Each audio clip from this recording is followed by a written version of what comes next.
Questão número 5 de esferas e partes. Nós temos um cilindro que apresenta uma certa quantidade de água.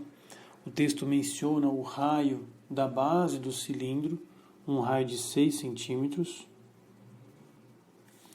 e que dentro deste líquido foi mergulhado e completamente mergulhado uma esfera de raio R. Com este mergulho da esfera, o texto afirma que houve um deslocamento de altura. Então aqui o meu desenho, eu vou puxar aqui uma reta mostrando o nível anterior, comparado agora com o nível atual e mostrar que houve um deslocamento de 1 centímetro nessa altura. Muito bom. O que nós devemos fazer então? A pergunta é o volume da esfera. E o que isso tem a ver, né? Pois é, percebe que houve um deslocamento de água e que esse deslocamento só foi causado porque entrou um novo corpo. O princípio de Arquimedes, de certa forma, tem correlação com isso perfeitamente. Nós podemos dizer que o volume de água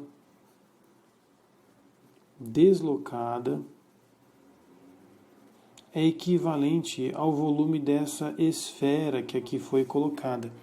E Arquimedes resolveu o problema do volume de uma coroa, que não tinha como calcular um volume, não existia fórmula. E o volume deslocado ele conseguia calcular. Com isso, ele pôde prever que material que constituía a coroa.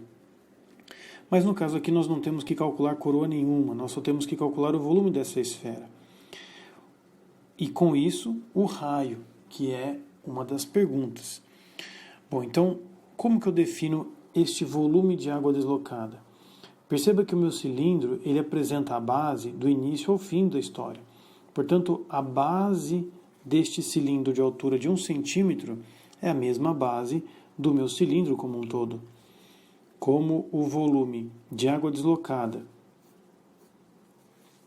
esse volume de água deslocada é um volume de um cilindro, nós podemos dizer que este cilindro pequeno tem o mesmo volume que a esfera. E a partir daqui, nós podemos definir as fórmulas.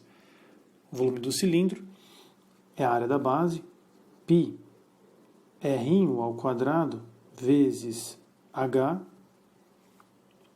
e o volume da esfera, 4/3 de π R ao quadrado. Aqui eu chamo de R o raio do cilindro e R o da esfera.